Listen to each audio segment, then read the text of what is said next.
Halo semua, balik lagi bareng gue Pian Rape. Dan seperti biasa, gue di sini bakalan lanjutin alur cerita yang sebelumnya pernah gue upload. Dan gak kerasa gue udah sampai season keduanya ya dari alur cerita Benua Kaisar atau kelanjutan dari Battle Trope di Heaven itu. Tanpa banyak basa-basi lagi, yuk kita langsung check this out aja alur cerita versi novelnya.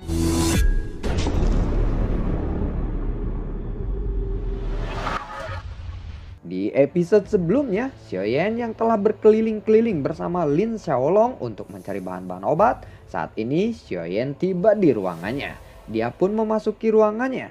Walaupun ruangannya tidak terlalu besar, tetapi sangat bersih dan tenang. Xiaoyan berencana untuk memurnikan pil obat di sini. Xiaoyan lalu duduk bersila. Dia lalu melambaikan tangannya. Semua bahan obat untuk memurnikan cairan Qingling pun muncul. Cairan Qingling berguna untuk langsung memulihkan Kaisar Bintang 2, 3, dan 4. Xiaoyan lalu melambaikan tangannya, kuali obat pun muncul. Setelah itu dia menjentikan jarinya. Api segera melintas dan masuk ke kuali obat. Xiaoyan pun memasukkan bahan obat pertama, yaitu Qingliye. Setelah itu juga dia memasukkan bahan obat kedua, yaitu Ning Seihua. Lalu Xiaoyan mulai mengontrol panas api dengan kekuatan spiritualnya. Tentu saja pemurnian pertama kalinya tidak akan semulus yang dia bayangkan. Xiaoyan berharap kali ini dia tidak mengalami kegagalan. Singkat cerita, beberapa hari telah berlalu. Xiaoyan telah berhasil menyempurnakan 4 dari 5 bahan obat dan hanya menyisakan cabang Lingzi saja. Xiaoyan belum berhenti sampai di situ. Xiaoyan pun kembali menutup matanya dan langsung memurnikan cabang Lingzi. Kobaran api melonjak saat cabang Lingzi dimasukkan ke dalam kuali obat. Xiaoyan pun kembali mengatur suhu api dengan kekuatan spiritualnya. 2 hari pun telah berlalu. Xiaoyan berhasil menyempurnakan bahan obat terakhir. Xiaoyan masih harus menggabungkan kelima bahan obat itu. Proses penggabungan ini cukup rumit. Setelah Xiaoyan beristirahat sejenak, kekuatan spiritualnya kembali melonjak. Dia pun mulai menggabungkan kelima bahan obat. Xiaoyan terus mengontrol suhu api selama proses penggabungan ini. Setelah beberapa hari, berkat kekuatan kontrol spiritual Xiaoyan, dia pun berhasil menggabungkan seluruh bahan obat. Cairan Yiwen Qingliye pun berhasil dimurnikan. Xiaoyan perlahan membuka matanya. Dia lalu berdiri dan segera membuka pintu ruangan. Xiaoyan pun lalu berjalan keluar. Dia pergi ke rumah lelang. Rumah lelang Dasang terletak tepat di seberang pintu keluar lubang spasial distrik Sangmeng. Xiaoyan pun tiba di depan rumah lelang. Terlihat beberapa orang di sana. Xiaoyan pun bertanya, "Permisi Pak, apakah Xiaolong ada?" Tanya dari Xiaoyan. Seseorang pria parubaya lalu berkata, "Dia sedang keluar untuk melakukan bisnis," ucap dari pria parubaya itu. "Oh begitu ya, terima kasih Pak. Oh iya, tolong sampaikan kepadanya ada seseorang yang telah menyempurnakan pil obat. Aku akan datang lagi lain waktu," ucap dari Xiaoyan. Xiaoyan pun berbalik dan segera pergi dari sana. Tiba-tiba terdengar suara. Apakah bocah itu mencari Li Xiaolong?" Tanya dari suara itu. Orang-orang di sana lalu mengangguk. Xiaoyan mendengar itu, dia segera berbalik. Terlihat seorang wanita muda berjubah merah di sana. Wanita itu lalu berkata, "Kamu pasti lebih baik kamu ikut aku," ucap dari wanita itu. Wanita itu lalu memimpin Xiaoyan melewati koridor yang menghubungkan bangunan utama di belakang aula dan berjalan-jalan di ruangan yang sangat rahasia. Wanita itu lalu berkata, "Tuan, silahkan duduk. Namaku adalah Zenny, manajer rumah lelang Dangsang. Aku merasa terhormat bisa bertemu denganmu," ucap dari wanita itu. Xiaoyan lalu mengeluarkan sebotol cairan Qingliye. Zenny segera meraih botol giok itu dan mengamatinya. Xiaoyan lalu berkata, "Obat ini bisa membuat doki seseorang Kaisar Bintang 2 langsung pulih," ucap dari Xiaoyan. Zenny lalu menoleh ke arah pria parubaya. Dia lalu berkata, "Hei, kemarilah," ucap dari Zenny. Zenny lalu membisikkan sesuatu kepada pria itu. Setelah itu pria parubaya itu segera pergi. Tidak lama seseorang lelaki tua bergegas masuk. Dia lalu memberi hormat kepada Zenny. Setelah itu dia mengambil botol giok yang diberikan oleh Zeni dan mengamatinya. Pria tua itu lalu berkata, "Nona, aku belum pernah mendengar tentang obat ini. Jadi aku tidak bisa menilainya," ucap dari pria itu. Orang tua itu bernama Ding Ding dan Cending. Jenny lalu berkata, "Suruh seseorang kaisar bintang 2 untuk menghabiskan dokinya. Setelah itu bawa dia kemari dan berikan obat itu kepadanya," ucap dari Jenny. Ding Ding lalu mengangguk. Tidak lama seseorang pria berotot datang. Terlihat ada bekas luka di lengannya. Jenny lalu menyerahkan botol giok kepada pria berotot itu. Dia lalu berkata, "Hei, minumlah ini," ucap dari Jenny. Mata semua orang di ruangan itu terfokus kepada pria kuat itu. Pria berotot itu segera menelan obat itu. Setelah obat dimasukkan ke mulutnya, gelombang energi kecil mulai menyebar. Bekas luka di tangan pria berotot itu seketika menghilang. Pria berotot itu lalu berkata, "Nona, dokiku sudah pulih sepenuhnya. Tidak hanya itu, lukaku juga sembuh," ucap dari pria berotot itu. Zeni dan Cheng Ding terkejut mendengar itu. Setelah pulih dari keterkejutan, Jenny bertanya kepada Xiaoyan, "Tuan, berapa banyak kamu memurnikan obat ini?" tanya dari Jenny. Xiaoyan lalu berkata, "Aku masih punya 34 botol," ucap dari Xiaoyan. "Nama obat ini apa?" tanya dari Jenny. "Cairan Yi Wen King Liye," ucap dari Xiaoyan. "Berapa harga satu botolnya?" tanya dari Jenny. Xiaoyan agak canggung saat ditanya seperti itu. Melihat Xiaoyan merasa canggung, Jenny segera berkata, "Atau kamu ingin mengirimkannya ke rumah lelang Dangsang untuk dijual?" tanya dari Jenny. Xiaoyan lalu mengangguk. Jenny memerintahkan orang-orang di sampingnya. Dia lalu berkata, "Bawa obat ini dan buatlah pelelangan kecil," ucap dari Jenny. Orang-orang serentak lalu berkata, "Baik Nona," ucap dari orang-orang. Mereka pun segera pergi dengan membawa cairan obat milik Xiaoyan. Zeni lalu mengeluarkan kartu berwarna emas dan memberikannya kepada Xiaoyan. Lalu dia berkata, "Pelelangan mungkin akan memakan waktu lama. Ini adalah kartu emas keanggotaan dan voucher yang mewakili barangmu yang ada di lelang itu," ucap dari Jenny. Xiaoyan lalu mengambil kartu emas itu dan berkata, "Terima kasih, kalau begitu aku pergi dulu," ucap dari Xiaoyan. Jenny lalu berkata, "Tuan maaf, bolehkah aku mengajakmu untuk sekedar melihat-lihat bazar?" tanya dari Jenny. Xiaoyan berpikir bahwa dia mungkin akan bisa mengetahui beberapa informasi jika dia mengikuti tawaran dari Jenny. Akhirnya Xiaoyan mengikuti tawaran Jenny itu.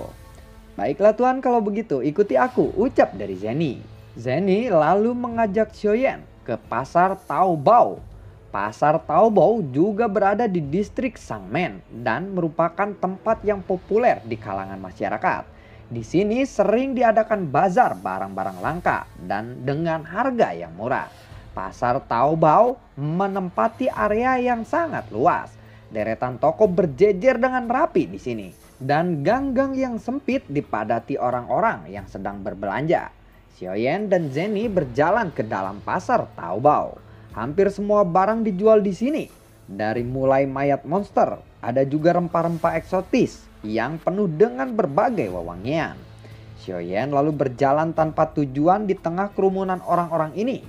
Sekarang Xiaoyan tidak punya uang dan tidak punya rencana untuk membeli apapun di pasar Taobao ini. Di sini hanya untuk berjalan-jalan. Setelah beberapa saat, keduanya melewati sebuah toko yang sangat sepi. Dan tiba-tiba suara Zanlao terdengar sehingga membuat Xiaoyan sedikit terkejut. Hei, tunggu! Coba kamu lihat itu," ucap dari Zanlao. Xiaoyan pun berbalik dan segera mengalihkan pandangannya ke arah sesuatu yang ditunjuk oleh Zanlao. Zeni melihat Xiaoyan, dia lalu berkata, "Hei, kenapa? Apakah kamu menemukan sesuatu?" ucap dari Zeni. Mendengar itu, Xiaoyan tidak menjawabnya. Kemudian dia mengulurkan tangannya untuk mengambil benda gelap itu dan melihatnya dengan cermat. Benda itu berwarna hitam dan berbentuk jamur, tetapi tampaknya bukan benda yang istimewa. Zanlao lalu berkata lagi, benda itu adalah Ling Yin Moss, bahan obat paling langka yang diperlukan untuk memperbaiki pil obat. Belilah itu, ucap dari Zanlao. Setelah mendengar kata-kata Zanlao, Xiaoyan lalu menanyakan harga kepada pemilik toko.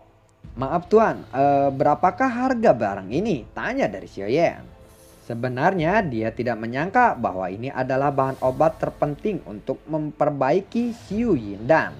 Karena kamu adalah teman Nona Zeni ini, aku akan memberimu diskon khusus. Jadi harganya cuma 20.000 koin naga, ucap dari pemilik toko. Jenny yang mendengar itu dia lalu berkata, Tuan, apakah kau mengenalku? Tanya dari Jenny. Hei Nona Jenny, mana mungkin aku tidak mengenali wanita tercantik di kota Juncheng ini, ucap dari pemilik toko. Sementara itu Xiaoyan yang mendengar bahwa barang ini berharga 20.000 koin naga, dia langsung menelan ludahnya. Jenny lalu mengambil Ling Yimos dari tangan Xiaoyan dan melirik pemilik toko. Tuan, apakah barang ini benar-benar tidak bisa lebih murah lagi? Tanya dari Jenny. Benda ini diperoleh dengan cara mempertaruhkan nyawa. Meskipun aku tidak tahu apa manfaat benda ini pasti bukan barang yang biasa, ucap dari pemilik toko. Jenny lalu berkata lagi, ya kalau begitu aku harap Anda akan menemukan pembeli yang akan membeli benda ini dengan harga yang pantas. Xiaoyan, ayo kita pergi, ucap dari Jenny. Lalu mereka pun bersiap untuk bergegas pergi. Namun saat mereka baru memulai melangkah, pemilik toko itu kembali memanggil mereka.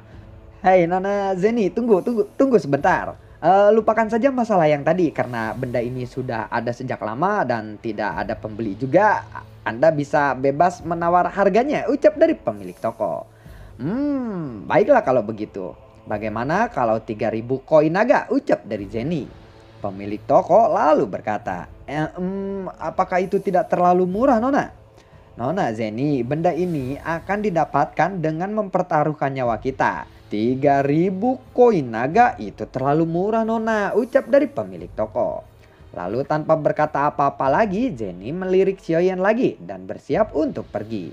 Saat melihat Jenny akan pergi lagi, pemilik toko itu pun tidak berdaya dan memanggil mereka kembali. Nona, tunggu sebentar, jangan pergi dulu. Bagaimana dengan harga 5.000 koin naga saja dan aku akan memberitahumu tempat mendapatkan benda ini, ucap dari pemilik toko.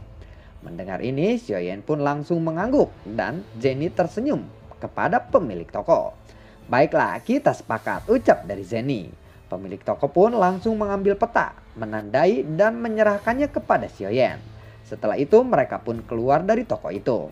Bahan untuk ramuan obatmu sudah siap sekarang. Ayo kita kembali, ucap dari Jenny. Lalu mereka berjalan kembali menuju rumah lelang.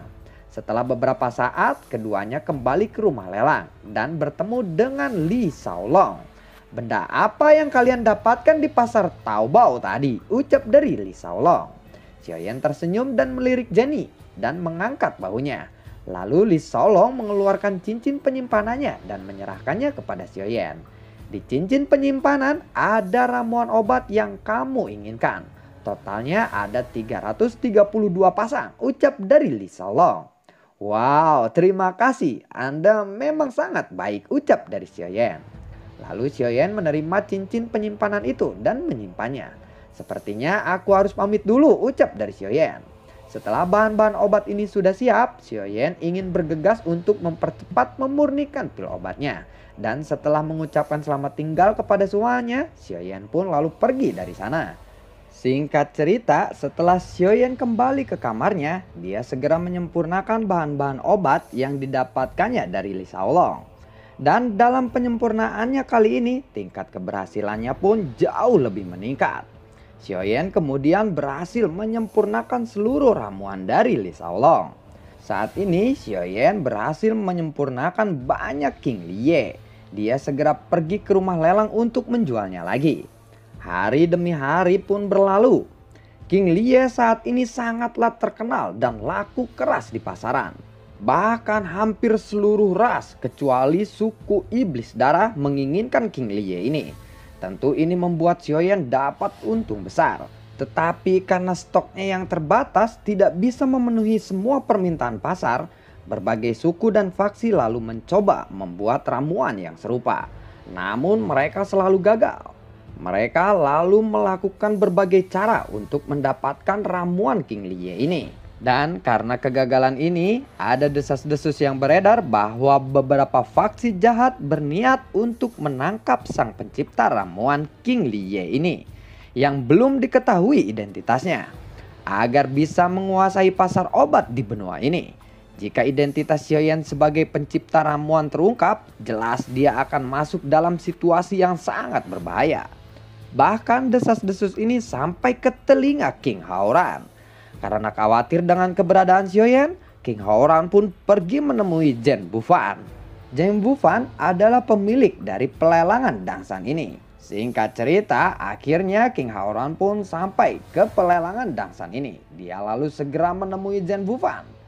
Zhen Bufan yang melihat kedatangan dari Kaisar Iblis ini sedikit terkejut. Dia lalu berkata, "Kaisar Iblis, ada apa? Apakah ada yang bisa aku bantu?" Tanya dari Zhen Bufan. "Aku datang ke sini untuk mencari Xiaoyan," ucap dari King Haoran. "Hah? Xiaoyan? Xiaoyan? Xiaoyan yang mengirimmu Blood Demon Order itu bukan? Oh, sepertinya Anda bertanya kepada orang yang salah, Tuan. Bagaimana aku tahu di mana Xiaoyan sekarang? Aku juga tidak mengenalnya," ucap dari Zhen Bufan. King Haoran lalu menjawab, "Ketua Zhen, cairan Kingling yang kamu lelang adalah skill unik Kaisar leluhurku. Saat ini tidak ada seorang pun kecuali Xiaoyan yang bisa membuat cairan King Liye ini. Bagaimana bisa Anda tidak mengetahui di mana dia berada?" ucap dari King Haoran. Zhen Bufan lalu berkata, "Mungkin Kaisar Iblis juga mengetahui bahwa rumah lelang kami tidak pernah menanyakan sumber barang yang kami lelang. Ini adalah aturan kami, jadi kami benar-benar tidak tahu kali ini," ucap dari Zhen Bufan. "Aku hanya tidak ingin Xiaoyan celaka. Aku tidak tahu bagaimana keadaannya sekarang. Apakah dia dipaksa untuk terus menciptakan ramuan itu oleh seseorang, atau dia menciptakan ramuan itu atas kehendaknya sendiri. Jika ternyata Xiaoyan dalam keadaan kondisi yang tidak baik, aku pasti tidak akan segan-segan untuk menghancurkan bisnismu itu," ucap dari King Haoran.